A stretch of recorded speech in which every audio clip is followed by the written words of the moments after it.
반갑습니다. 오늘은 성경은 어떻게 왜 기록되었나 라는 제목으로 은혜를 나누고자 합니다. 우리가 하나님을 알아가려면 하나님께서 우리에게 계시를 주셔야 알 수 있다라고 우리가 지난주에 한번 살펴봤죠.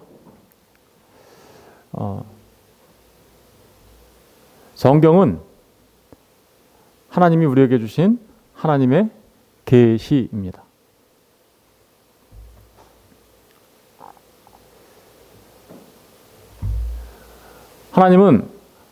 하나님께서 우리에게 계시해 주신 계시를 보전하고 보존하기 위하여 기록된 하나님의 말씀으로 우리에게 주셨습니다. 기록된 하나님의 말씀. 기록된 하나님의 말씀을 우리는 뭐라 그래요? 성경이라고 하는 거죠. 소리로 뭔가를 보존하고 전한다라는 게 무려 지금으로부터 그죠? 3,500년 전에 소리로 우리에게 준다라는 것은 당시에는 불가능한 일이었죠. 요즘에는 미디어가 발전해서 소리로 이렇게 많은 메시지들을 우리에게 전해주기도 하지만 하나님의 말씀 전체를 기록하고 또 우리에게 그렇게 기록된 말씀으로 넘겨주신 이유는 하나님의 계시를 온전하게 보존하시겠다라는 뜻이 이 안에 담겨 있습니다. 뿐만 아니라 하나님의 계시를 받은 자가 그 계시를 이렇게 전해주면 전하는 그 순간에는 알 수 있는데, 그죠? 인간의 기억에 한계가 있잖아요. 그러니까 인간의 기억의 한계를 넘어서 하나님의 말씀이 계속해서 보존되어 전해질 수 있도록 하시는데 성경이 기록된 중요한 이유입니다. 뿐만 아니라 전하는 자가 전할 때 듣는 사람들은 소수죠, 그죠? 그런데 그 소수만을 위해서 하나님께서 계시하신 것이 아니라 하나님께서 계획하시고 택하신 하나님의 백성들을 구원하시기 위하여 모든 사람에게 하나님의 계시가 전달되기 위한 방편으로 이렇게 기록된 말씀으로, 그죠? 우리에게 주신 것이죠. 이 성경은 유일한 규범입니다. 그러니까 캐논이라고 하는데요. 이 캐논이라는 말은 규범이라는 말이에요. 자라는 말이고요. 척도라는 말입니다. 하나님께서 우리에게 주신 유일한 규범은 성경밖에 없습니다. 성경으로 우리는 성경을 통해서 성령 하나님의 역사를 통해서, 그죠? 하나님을 알아갈 수 있고, 또 우리가 어떻게 하나님께서 우리를 구원하시려고 하셨는지, 또 하나님께서 어떻게 그 구원의 역사를 진행해 오셨는지, 그리고 어떻게 하나님께서 그 구원을 완성하실 것인지, 그리고 하나님께서 어떻게 그 구원을 완성하셔서 온전한 창조가 완성될 것인지, 이런 모든 것들을 기록해 놓은 게 성경인데, 성경은 그 모든 것들에 유일하게 우리에게 주신 규범입니다. 우리 삶의 지침이고, 그래서 그죠? 우리 삶의 척도가 되는 것이죠. 다른 것은 없습니다. 그런데 이 성경은 하나님께서 우리에게 계시해 주신 계시인데 궁극적인 계시예요. 그러니까, 그죠? 척도니까. 궁극적인 계시이며 완결된 계시입니다. 완결된 계시, 궁극적인 계시라는 말은 더 이상 계시가 성경 외에는 없다라는 뜻이겠죠. 그래서 이 성경, 하나님께서 주신 성경은 66권으로 되어 있죠. 구약 39권, 신약 27권, 총 합쳐서 66권으로 되어 있는데 이 성경에서 더하기와 빼기는 금해집니다. 그렇죠? 요한계시록에 가서 보시면 요한계시록 22장 18절 19절에 보시면 내가 이 두루마리의 예언의 말씀을 듣는 모든 사람에게 증언하노니 만일 누구든지 이것들 외에 더하면 하나님이 이 두루마리에 기록된 재앙들을 그에게 더할 것이요 더하기 금지죠. 여기다가 또 다른 자기가 계시를 받았다고 해서 내가 무슨 하나님께 직통 계시를 받았다거나 또 다른 계시를 받았으니까 그 계시가 이거보다 더 성경보다 더 중요하다라고 한다거나 그 계시가 있으니 성경보다는 그 계시를 따라야 한다거나 라는 식의 더하기를 한다면 하나님은 단호하게 말씀하시죠. 내가 이 성경에 기록된 재앙들을 그에게 더할 거다. 그죠? 그러니까 더하기를 금지하셨습니다. 반대로 이번에는 빼기도 금지하십니다. 만일 누구든지 이 두루마리 예언의 말씀에서 제하여 버리면 하나님이 이 두루마리에 기록된 생명나무와 및 거룩한 성의 참여함을 제하여 버리시리라.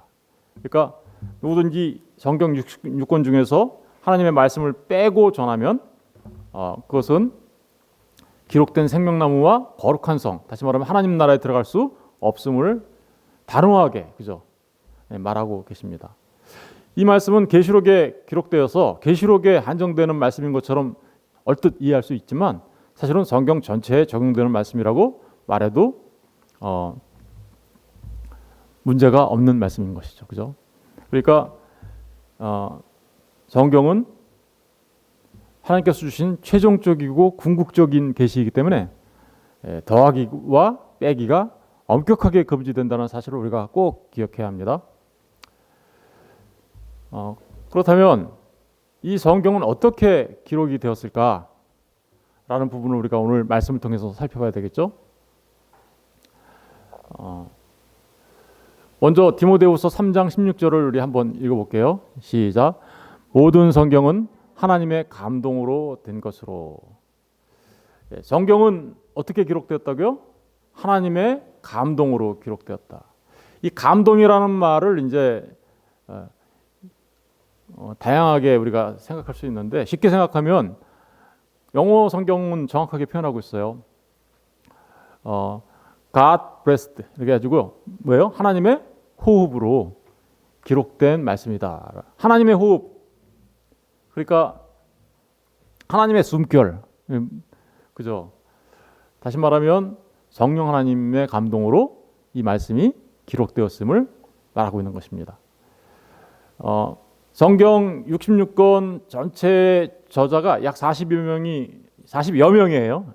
어떤 거는 작자 미상인데 그 작자가 어떤 사람과 동일 인물이다라고 하면 뭐 이렇게 딱 확정이 될 수는 있지만 동일 인물이다 아니다를 확정짓지 못하는 부분도 있어요. 그래서 그러다 보니까 동일 인물이 아닌 경우에는 저자가 늘어나죠. 그러다 보니까 몇 명이라고 딱 잘라 얘기하지는 못하지만 여 명이라고 얘기해요. 그래서 40여 명.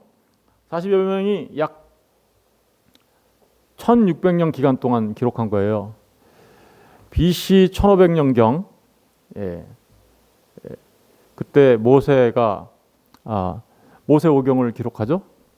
그리고 AD 95년경에 사도 요한이 요한계시록을 기록합니다. 그러면 총 몇 년 기간 동안이에요? 거의 1600년 기간 동안 약 40여 명에 의해서 기록되었습니다. 그런데 40여 명의 그 저자들이 진짜 저자가 아니고 그 저자들을 전부 다 하나님께서 감동하셔서 성경이 기록되었다라는 것입니다. 그러니까 성경의 최종 저자는 누구예요?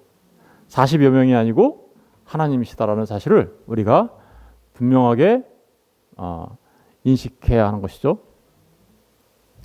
베드로서 1장 20절 21절에도 똑같이 이렇게 기록하고 있습니다. 먼저 알 것은 성경의 모든 예언은 사사로이 풀 것이 아니니 성경의 모든 예언은 사사로이 풀면 안 된다라고 얘기하고 있어요. 왜 그러냐면 그 이유에 대해서 설명하는데 예언은 언제든지 사람의 뜻으로 낸 것이 아니다. 그죠? 사람의 뜻으로 낸 것이 아닙니다. 오직 성령의 감동하심을 받은 사람들이, 그죠? 성령의 감동함을 받은 사람들이 하나님께 받아 말한 것이다라는 것입니다. 그러니까 사사로이 풀 것이 아니라 성령 하나님께서 가르쳐 주시면 그것을 통해서 우리가 성경을 이해해야 한다라는 말을 하고 있는 거죠. 저자가 누구시기 때문에 그런 거죠? 성령 하나님이시기 때문에 그러신 겁니다. 그렇죠? 그러니까 우리가 알고 있는 세상에 나와 있는 모든 책들은 다 인간 저자가 쓴 거예요. 그런데 이 성경만큼은 인간 저자들이 쓰기는 했지만 사실은 최종적인 저자라고 말씀하실 수 있는 분은 성령 하나님이다라는 사실을 우리가 말씀들을 통해서 확인해 볼 수 있는 것이죠. 그 하나님의 호흡, 영감이라는 말을 우리가 좀 이해하기 쉽게 제가 정리를 해왔는데, 첫 번째 영감, 인스퍼레이션이라고 하죠. 영감이라는 말은 성령이 성경 저자들이 계시를 기록하도록, 그죠? 하나님의 말씀을 기록하도록 추진하고 충동하셨어요. 그러니까 성경은 저자들이 이거 내가 써야지 해서 자기 뜻으로 쓴 게 아니라는 거예요, 그죠? 누가 그렇게 쓰도록 하셨다라는 거예요? 성령 하나님이 저자들을 성경을 기록할 수 있도록 이렇게 하셨다라는 겁니다. 우리가 알고 있는 엘리야 선지자나, 그죠? 엘리사 선지자, 막 죽은 자도 살리고 막 그랬던 분들이잖아요. 근데 그분들은 성경을 기록하지는 않았어요, 그죠? 그렇죠?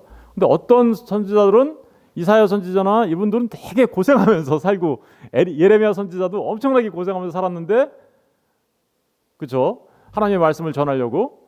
그런데 그분들은 성경을 또 기록했어요. 그러니까 똑같은 선지자라 하더라도 어떤 분은 성경을 기록하지 않았는가 하면 어떤 분은 성경을 기록했는데, 그 성경을 기록하게 된 것은 그 성경을 기록한 사람들에게 하나님이 그 원동력을, 그죠? 그 힘과 그리고 모든 것들을 할 수 있도록 하셨다라는 겁니다. 하나님의 호흡하심이 저자에게 기록해야 할 모든 사상, 그죠? 모든 사상, 단어, 문장 등을 기록자의 지성에 전달하셔서 기록자로 하여금 하나님의 사상과 그 사상을, 하나님께서 말씀하시는 그 모든 것들을 하나님의 뜻대로 기록했다라고 말하고 있는 겁니다. 그게 바로 영감이라는 말의 뜻이에요. 하나님의 감동으로 되었다라는 말의 의미입니다. 그리고 하나님의 감동으로 되었다는 그 말의 의미는 성령에 의해, 그래서 어떻게요? 성경의 기록에 오류가 없도록 성령님이 형식과 내용 모두를, 그죠? 그 저자들에게 주고, 그리고 오류가 없도록 그것을 조성해 나가셨다라는 뜻입니다. 그러니까 성경에는 그러니까 오류가 없습니다. 바로 이게 영감이라는 말의 의미예요. 좀 더 이제 영감이라는 말을 좀 더 자세히 살펴보면, 이 영감은 유기적 영감이라고 해요. 유기적 영감은 성령 하나님과 저자가 유기적으로 연결되어 있다는 거예요. 무슨 얘기냐면, 여기 제가 이게 펜이라고 합시다. 그럼 제가 이렇게 글을 쓰죠. 그럼 누가 쓴 거예요? 제가 쓴 거죠. 근데 사실은 누가 썼어요? 얘가 썼죠. 그런데 이 볼펜은 지금 어떻게 하고 있어요? 제가 하라는 대로만 그냥 기계적으로 쓰고 있죠. 이런 영감이 아니라는 거예요. 하나님이 쓰시는데, 사람을 사용해서 쓰는데, 이 사람의, 그러니까 이 저자는 단순 대필자가 아니라는 거예요. 이렇게 단순 대필자가 아니라 이 사람의 삶과 생각과 성품과 이런 모든 것들을 사용하시되, 그죠? 성령 하나님과 이 저자 사이에 유기적으로 연결되어 있어서 그 모든 것을 사용하시는데, 그럼에도 불구하고 어떻게요? 성령 하나님의 뜻에 따라 이것을 기록하고 있다라는 뜻이에요. 그래서 성경이 기록된 저자들에 따라서 어떻게요? 용어 사용하는 문장 구조나 사용하는 단어나 이런 것들 다 달라요. 그리고 거기에 보면 실제로 저자들의 성품이나 저자들의 특징들이 잘 살아 있어요. 그럼에도 불구하고 하나님의 말씀이 하나님의 뜻대로 기록되어서 우리에게 전달되는 것이죠. 그러니까 성령 하나님과 성경을 기록한 저자 사이에 유기적으로 어떻게요? 연결되어 있었음을 말하고 있는 것이죠. 그리고 그 저자는 성령에 완전히 감동되어서 그것을 기록하고 있다라는 사실입니다. 그런데 이 성경 66권 전체는 전체적으로 영감된 것이지 어떤 부분만 영감된 것이 아니에요. 어떤 사람들은 예수님이 말씀하신 것만 영감된 거고, 뭐 여기다가 이렇게 저자들이 그 토를 단 것 같은 거는 영감된 것이 아니다, 뭐 이렇게 얘기하는 사람들도 있는데 그렇지 않아요. 성경 전체가 성령 하나님의 감동에 의해서 기록된 것입니다. 부분이 아니다라는 거예요. 부분적으로 감동된 것이 아니라 전체적으로 감동된 것이다. 뿐만 아니라 축자적 단어 하나하나를 하나님께서 다 감동하셔서, 아까도 말씀드렸지만 사상과 문장과 단어 하나하나를 다 하나님께서 감동하셔서 기록됐기 때문에, 그래서 성경은 정확하고 오류가 없다라고 말하는 겁니다. 한 가지 우리가 조심해야 될 부분이 있는데, 성경이 정확하고 오류가 없다라는 말은 성경의 원본에 해당되는 거예요. 그렇죠? 성경 원본. 근데 지금 성경 원본이 있나요, 없나요? 아쉽게도 없죠, 그죠? 왜 하나님은 원본을 보존하지 않으셨을까요? 예, 그게 은혜인 줄 아셔야 합니다. 왜 그럴까요? 여러분, 사람들은 지금 생각해 보세요. 하나님께서 주셨던 성막이나 성배나 뭐 언약궤나 아니면 이런 모세의 무덤이나 이런 거 하나도 남겨놓으시지 않으셨죠? 왜 그럴까요? 사람들은요, 그런 걸 남겨놓으면 꼭 우상으로 숭배해요. 하나님은 성경 자체를 우상으로 섬기지 못하도록, 그죠? 원본을 남겨놓으시지는 않았습니다. 그러나 수많은 사본들과 번역본들을 우리에게 주셔서 우리에게 말씀하고 계시죠. 그러면 사본과 번역본이 오류가 없느냐? 그거는 아닙니다. 사본과 번역본이 조금씩 다를 수는 있어요. 그죠? 번역 자체가 좀 잘못될 수도 있어요. 그런데 우리가 한 가지 기억해야 될 게 있어요. 예. 그렇다고 하더라도 그 사본과 번역본을 통해서 우리가 하나님의 말씀을 모르는 것은 아니라는 겁니다. 수많은 사본학자들이 그런 것들을 연구해서, 그죠? 원본에 근접하게 찾아가고 있고 또 찾아놨고, 또 더더구나 하나님께서 우리에게 주신 성경의 목적이 있어요. 그 목적을 이루는데 조금도 부족함이 없어요, 사실은. 그래서 사본과 번역본조차도 하나님께서 하나님의 역사 속에서, 하나님의 손길 속에서 우리에게 그 하나님의 말씀을 보존하고 우리에게 전해주고 계신다라는 사실을 우리가 잊지 말아야 합니다. 한 가지 더 조심해야 될 게 있어요. 성경이 있고 일반 성경은 역사적 사실들을 기록하고 있어요. 많은 부분에 있어서, 그죠? 역사적 사실들을 기록하고 있는데 일반 역사가들이 기록한 역사와 이렇게 충돌이 일어날 때가 있어요. 그러다 보니까 사람들이 어떤 게 맞느냐 그러면서 고고학을 막 발전시키고 이래가지고 고고학을 보니까 봐봐, 성경이 맞잖아, 이렇게 얘기하는 사람들이 있어요. 조심해야 될 거는 고고학이 발전돼서 고고학을 발견된 그 유물들을 보니까 성경이 맞구나라고 얘기하는 건 우리의 올바른 자세가 아닙니다.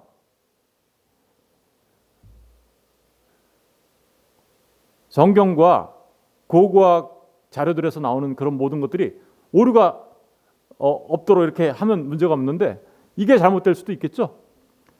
그럼 어떤 걸 믿으실 거예요? 저와 여러분은? 그렇죠.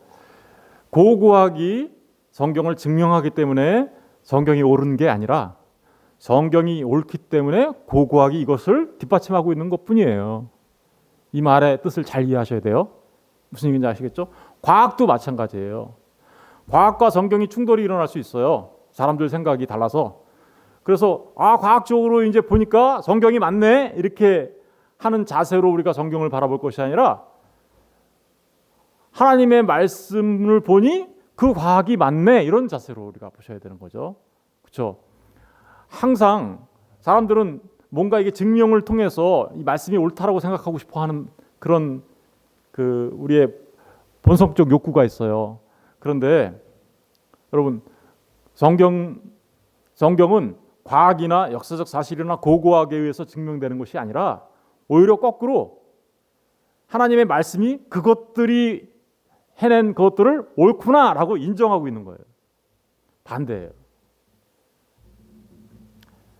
그러니까 하나님 말씀 자체가 진리지 이것들이 증명하기 때문에 진리가 아니라는 사실을 아셔야 되고, 하나님의 말씀에 비추어서 과학과 고고학과 역사적 사실들을 바라보는 눈이 우리에게 필요한 것입니다. 성경을 이제 기록한 목적이 있겠죠. 그러면 그렇죠. 성경을 기록한 목적이 있어요. 성경을 기록한 목적은 뭘까요? 첫 번째, 우리에게 성경을 기록한 목적은 하나님께서 우리를 구원하시기 위한 거예요. 여기에는 많은 내용들이 담겨져 있지만 하나님의 창조와 하나님의 작정이 여기 있죠. 그리고 하나님의 원대한 그 작정 속에서 일어나는 일들이지만 가장 중요한 건 성경이 우리 인간에게 주어진 이유는 하나님께서 우리 사람을 구원해 내시려고 하는데 중요한 목적이 있어요. 성경의 기록의 목적이에요. 우리 디모데후서 3장 15절 17절 한번 읽어볼게요. 15절 시작. 성경은 능히 너로 하여금 그리스도 예수 안에 있는 믿음으로 말미암아 구원에 이르는 지혜가 있게 하느냐. 성경은 어떻게 한다라는 거예요? 그리스도 예수 안에 있는 믿음. 그러니까 우리에게 믿음을 발생시키는 거죠, 그죠? 하나님의 말씀을 통하여 성령 하나님이 역사하면 우리에게 믿음이 생겨요. 그러면 그 믿음을 통하여 우리가 뭐를 갖게 돼요? 구원에 이르는 지혜에 우리가 이르게 되죠. 성경을 통해서 구원에 이르는 지혜를 우리가 알게 됩니다. 그렇죠? 다시 말하면 구원의 도를 알게 되는 거죠. 그렇게 되면 우리가 구원을 받게 되는 사람이 되죠. 구원을 받는다라는 얘기는 우리가 영생하게 되었다라는 뜻이고, 우리가 하나님의 사람으로 다시 태어난, 하늘로부터 다시 태어난 거듭난 사람이 되었다라는 뜻이에요. 영어 성경을 제가 그 밑에 해왔는데 그거 보면 너를 지혜롭게 만드는데 그 지혜는 뭘 위한 지혜예요? salvation, 구원을 위한 지혜야. 이렇게 얘기하고 있죠. 그러니까 성경이 기록된 가장 중요한 목적은 저와 여러분을 하나님께서 구원하시기 위한 구원의 제 1차적인 목적이 있는 것입니다.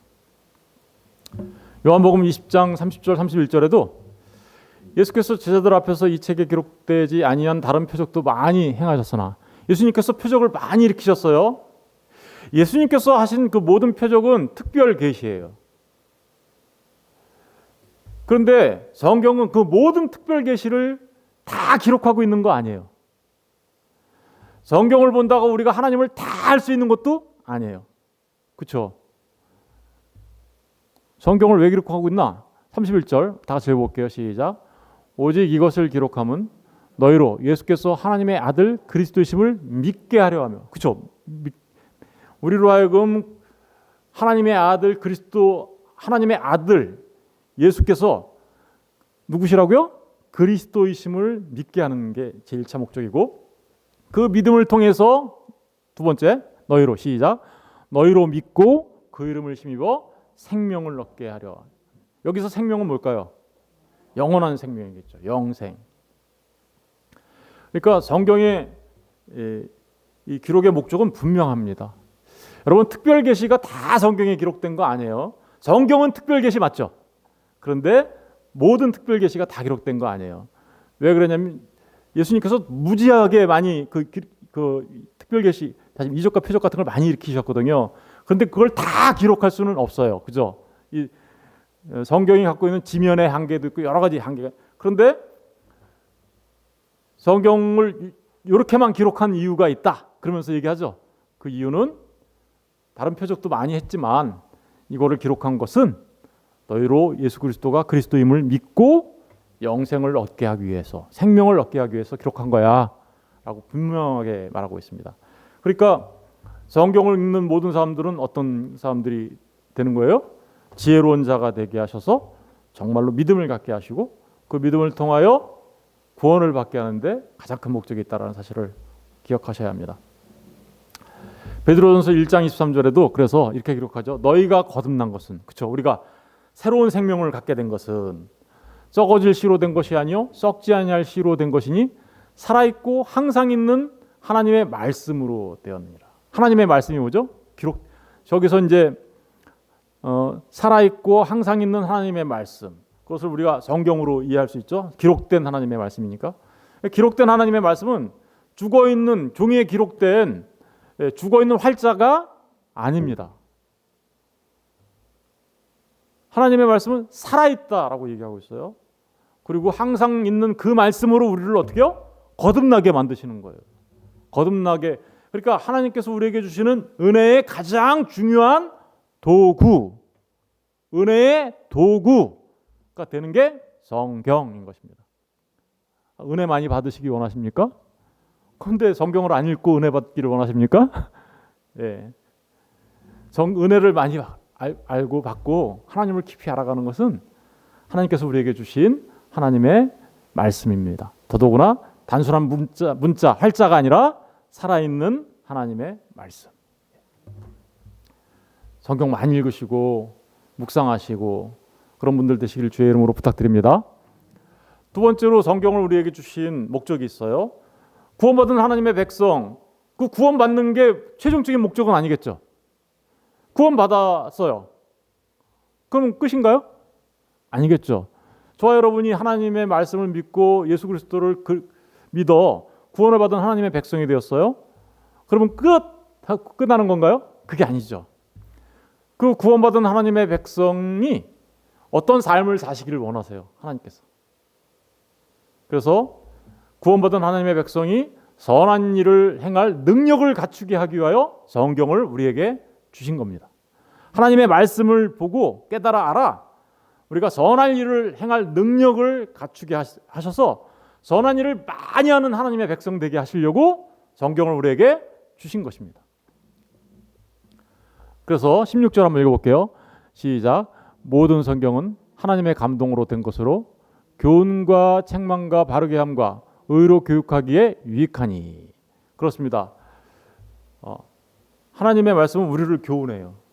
그리고 우리를 때로는 우리가 잘못된 삶을 살아가면 어때요? 책망하십니다. 책망하시죠. 그리고 바르게 합니다. 우리의 삶을 교정해 주세요. 우리의 삶이 바른 길로 갈 수 있도록, 그리고 하나님께서 기뻐하시는 의의 길로 갈 수 있도록 우리를 교육하고, 그죠? 그래서 우리의 삶이 참으로 하나님께서 기뻐하시는 삶이 될 수 있도록 만들어 가신다라는 것입니다. 여러분, 저와 여러분이 어떻게 하나님께서 기뻐하시는 삶을 어떻게 알 수 있어요? 그렇죠? 그것은 하나님의 말씀을 통하여 하나님의 뜻을 알아야, 그죠? 하나님을 기쁘시게 하는 삶을 살 수 있는 거 아니에요. 그러니까 성경 없이는 우리가 그런 능력을 갖춰 나갈 수가 없습니다. 그래서 우리가 성경을 계속해서 배우고 공부하고 묵상하고 또 우리가 그렇게 삶을 살 수 있도록 기도하는 이유가 바로 거기에 있는 것입니다. 17절 보시면 이는 하나님의 사람으로 그렇게 해서 어떻게 한다고요? 온전하게 만들어요. 하나님의 사람으로 하나님 앞에 온전한 사람으로 세워져 가는 거죠. 우리는 사실 예수 그리스도 안에서 하나님이 보시기에 온전한 사람으로 바뀐 사람들이에요. 거듭났다라는 얘기는. 그런데 우리의 현실은 어때요? 아직도 우리의 그죠? 실존적인 상황은 우리의 구원이 완성된 건 아니잖아요. 그 완성을 향하여 나아갈 때, 그렇죠? 그 완성을 향하여 나갈 때 그 완성으로 나가는 사람들의 삶이 어떻게 변화되게 할 것인가. 그래서 온전하게 만들어져 가시는 거죠. 그렇죠? 그렇게 온전하게 만들어서 목적이 있어요. 모든 선한 일을 행할 능력을 갖추게 하는 데 있다. 여러분, 선한 일을 많이 하시는 분들 되시길 바랍니다. 그런데 그 선한 일을 많이 하시려면 성경을 통하여 하나님의 말씀을 알아서 그 선한 일을 많이 할 수 있는 능력을 갖춰야 되는 거예요. 영어 성경을 보면 꽤 재밌어요. 하나님의 사람이 철저하게 무장하게 만드는 거다, 이런 거예요. 무장하게 만들어서 뭐에 대해서 무장하게 만드는 거예요? 모든 선한 일을 위해 철저하게 무장하게 만드는 것, 그게 하나님의 말씀이야 라는 뜻이에요. 그렇죠? 그러니까 저와 여러분이 선한 일을 많이 할 수 있도록 무장하는 게 만들어주는 게 뭐라고요? 하나님의 말씀이다. 모든 선한 일을 행할 능력을 갖추시고 모든 선한 일을 많이 하시는 저와 여러분 되시기를 주님의 이름으로 부탁을 드리는데, 그러려면 저와 여러분이 어떻게 해야 돼요? 하나님의 말씀을 매일 읽고 매일 공부하고 매일 묵상하며 살아가야 함을 말해주고 있는 것이죠. 디도서 2장 14절에도 똑같이 기록하고 있어요. 그가 우리를 대신하여 자신을 주심은 모든 불법에서 우리를 속량하시고, 그렇죠, 우리를 구원하셨어요. 여기서 멈추는 게 아니에요. 속량하시면 우리가, 그리고 속량하시고 우리를 깨끗하게 하사 깨끗한 삶을 살아가게 만드세요. 그리고 더 나아가서 선한 일을 게을리하는 아니죠. 선한 일을 열심히 하는, 그죠. 열심히는 두 가지가 있어요. 뭘 모르고 열심히 하면 그건 망하는 길로 가는 거죠. 그런데 이제 우리가 구원받은 하나님의 백성으로서 복음을 알게 됐고 진리를 알게 됐어요. 그러면 진짜 그 사람은 열심히 삽니다. 어떤 사람들은 난 구원받았으니까 이런 식으로 사는 사람도 있어요. 그게 구원파적 구원론이에요. 진짜 구원받은 사람들은 그 은혜에 감격하고 감사해서 날마다 하나님의 말씀을 보면서 선한 일을 열심히 하는 사람으로 무장하고, 그래서 진짜 열심을 내게 돼 있는 거죠. 저는 우리 새소망의 성도들이 정말 선한 일을 하는 데 있어서 열심을 내는 하나님의 사람들 되길 주님의 이름으로 축원드립니다. 그렇게 하는 사람이 누구래요? 자기 백성, 하나님의 백성이라는 뜻이에요. 하나님의 백성의 특징은 그러니까 하나님의 말씀을 통하여 은혜 받은 자들인데, 그래서 구원받은 자들인데, 그들의 삶은 하나님의 영광을 위하여 선한 일을 열심히 하는 삶으로 나타난다라는 뜻입니다. 시편 19편 7, 8절을 우리 다 같이 한번 읽어볼까요? 시작. 여호와의 율법은 완전하여 영혼을 소성시키며 여호와는 증거는 확실하여 우둔한 자를 지혜롭게 하며 여호와의 교훈은 정직하여 마음을 기쁘게 하고 여호와의 계명은 순결하여 눈을 밝게 하신도다. 여호와의 율법, 다 하나님의 말씀을 말하는 거예요. 여호와의 율법, 여호와의 증거, 여호와의 교훈, 여호와의 계명, 다 하나님의 말씀을 말하는 거죠. 그런데 첫 번째가 뭐래요? 완전하다라고 얘기하죠. 이 완전이라는 말은 타함임이라고 하는데 점도 없고 흠도 없는, 아무런 결점이 없는 그런 말씀이라는 걸 말하고 있어요. 그래서 영혼을 소성시킨다. 이 소성시킨다 하니까 어떤 뜻이겠어요? 다시 살린다 이런 뜻이겠죠. 다시 살려낸데 그 살려낸다라는 말의 뜻이 뭐냐면 슈브예요. 슈브가 뭔지 아세요? 하나님께로 돌아오다. 다시 말하면 회개하다라는 말과 같은 말이에요. 회개한 자가 살아난 거죠. 하나님의 말씀을 통하여 하나님께로 이렇게 돌아온 사람을 말하는 거죠. 그리고 여호와의 증거는 확실하여, 확실하다라는 게 trustworthy. 그러니까 이게 무슨 뜻이냐면요, 아만이라는 말이에요. 아만. 여러분 우리 하나님 말씀 전하면 어떻게 해요? 아멘 하고 하죠. 그 말이에요. 아멘. 정말 그렇네요. 정말 진리의 말씀이네요. 이런 뜻이에요. 확실하다. 그러니까 어떻게 해요? 우둔한 자. 그렇죠. 우리 원래 우둔한 자였죠. 미련한 자들이었잖아요. 그런데 하나님께서 그 말씀으로 우리를 지혜롭게 만들으셔서 생명에 이르게 하는 거죠. 여호와의 교훈은 그리고 또 어떻게 해요? 정직하다. 이 정직하다라는 말은 right, 옳다 이런 말인데, 사실은 그 여호와의 교훈은 옳아서 우리 마음을 어떻게 해요? 늘 기쁘게 합니다. 여러분 기쁜 삶을 살고 싶으세요? 하나님의 말씀이 여러분 안에 있어야 되는 거예요. 하나님의 말씀에 지배당하는 삶이야말로 진정한 기쁨으로 살아가는 삶이 된다라는 것을 우리에게 말해주고 있습니다. 여호와의 계명은 순결하여서, 순결하다라는 말이 레디언트예요. 이게 무슨 얘기냐면요, 빛이라는 말이에요. 하나님의 말씀이 우리 마음에 비추면 어때요?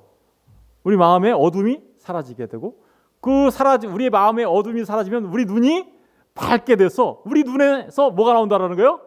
빛이 나온다, 이런 뜻이에요. 빛이 나온다. 무슨 얘기인지 아시겠죠? 그러니까 우리가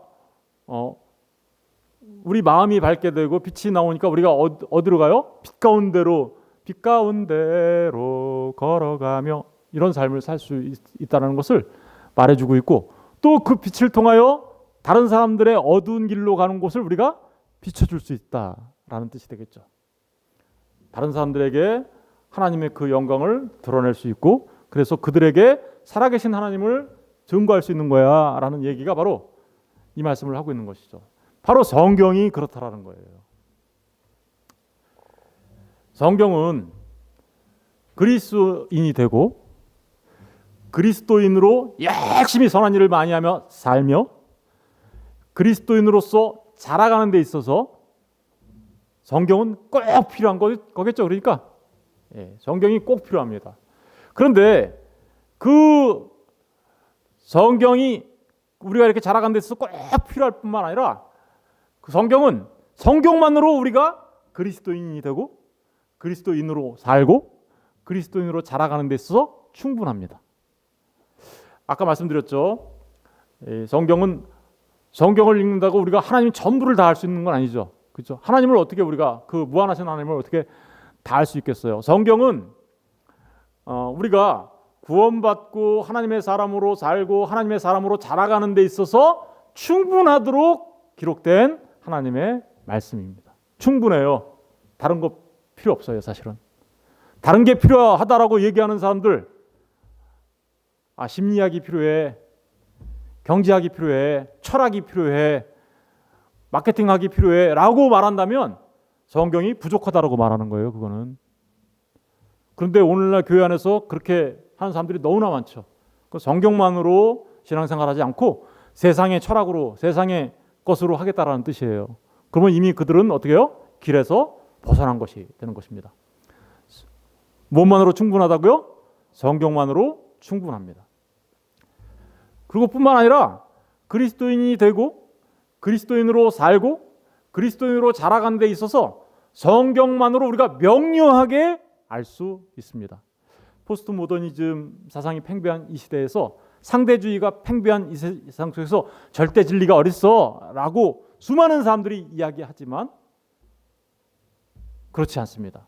성경만으로 우리는 절대적인 진리이신 하나님을 알 수 있고 그 하나님 앞에 선 내 자신을 발견할 수 있으며 그래서 나는 예수 그리스도 없으면 안 된다라는 사실을 우리가 분명히 알 수 있고 그래서 그리스도로 말미암아서 우리가 그리스도의 사람이 되고 또 그리스도로 말미암아 그리스도인으로 살아가게 되고 그리스도인으로 자라가는 데 있어서 하나님의 말씀은 우리에게 분명한 메시지를 명료하게 전해주고 있다는 사실이에요. 명료하게. 헷갈리지 않습니다. 사실은. 헷갈리는 건 왜 헷갈릴까요? 성령 하나님의 조명을 받지 못해. 그죠? 미혹의 영에 의해서 그들이 어둠에 사로잡혀 있는 상태라는 뜻이지. 성경 자체가 이렇게 모호하다 그런 의미가 아닙니다. 성경은 명료하게 우리에게 하나님의 말씀을 전해주고 있습니다. 저와 여러분은 그래서 말씀으로 사는 사람들입니다. 그죠? 말씀으로 우리는 생명을 얻었죠. 그리고 말씀으로 살죠. 그리고 우리는 말씀에 따라서 우리의 생명의 양식인 하나님의 말씀을 먹고 자라가는 사람들이죠. 그죠? 우리가 그래서 조심해야 될 게 하나 있습니다. 기록된 말씀 밖으로 나가면 안 됩니다. 고린도전서 4장 6절에 이렇게 기록하고 있습니다. 형제들아 내가 너희를 위하여 이 일에 나와 아볼로를 들어서 본을 보였으니 이는 너희로 하여금 기록된 말씀 밖으로 넘어가지 말라. 여러분 왜 오늘날 수없이 많은 종교 생활하는 사람들, 이단들 그리고 용과 짐승과 거짓 선지자에 의해서 속아서 살아가는 사람들이 왜 이렇게 많이 생길까요? 왜 미혹당해서 살아가는 사람들이 그렇게 심지어 성도라고 하는 자신들은 교인이라고 얘기하는데 성도라고 하는 사람조차도 왜 그런 일들이 벌어질까요? 그것은 하나님의 말씀을 붙잡지 않기 때문에 그렇습니다. 하나님의 말씀 바깥으로 나가기 때문에 그래요. 하나님의 말씀이 우리에게 명료하게 전해준 그것들을 우리가 붙잡고 살아가야 하는데 인간의 이 탐욕, 욕심 때문에 말씀에서 자꾸만 벗어나려고 해요. 말씀이 아까 뭐라 그랬습니까? 캐논이라고 했잖아요. 그죠? 유일한 규범이고 그죠? 궁극적인 계시이며 최종적인 것이라고. 그런데 자꾸만 뭔가 더 받았다고 얘기하는 사람들이 있는가 하면 이거는 아니라고 빼는 사람이 있는가 하면 그렇게 해서 말씀 바깥으로 넘어가는 거죠. 그게 절대로 우리는 말씀 밖으로 나가서는 안 되는 것입니다. 사람들요 말씀을 가지고 이렇게 했는데 말씀 앞에 순복하지 않아요. 말씀을 이렇게 보여주는데도 그러면 말씀 바깥으로 이미 나간 거죠. 그 사람은 말씀 바깥으로 나가서 뭘로 살아가는 사람이에요? 자기 생각으로 살아가는 사람이에요. 자기 생각, 사람의 일로 살아가는 그 자체를 사실은 미혹당했다라고 말하는 거예요. 거짓에 사로잡혀 있다라고 말하는 것이죠. 우리가 하나님의 말씀을 날마다 알아서 나의 잘못된 생각, 잘못된 지식, 잘못된 것을 하나님의 말씀으로 하나하나 제거해 나가면 그게 뭐예요? 그게 곧 자기 부인이 되는 겁니다. 자기 부인은 하나님의 말씀으로 내 생각을 죽여나가는 거예요. 말씀 바깥으로 나가서는 안 됩니다. 마지막으로 하나 더 말씀드리면 우리 시편 19편 9절 10절을 다 같이 읽어보겠습니다. 시작. 여호와를 경외하는 도는 정결하여 영원까지 이루고 여호와의 법도 진실하여 다 의로우니 금 곧 많은 순금보다 더 사모할 것이며 꿀과 송이꿀보다 더 달. 저는 이 시인의 고백이 저와 여러분의 고백이기를 주님의 이름으로 축복합니다. 금 곧 많은 순금보다 더 사모할 것이. 금 곧 많은 순금. 이거를 더 좋아하는 사람들 더 많죠.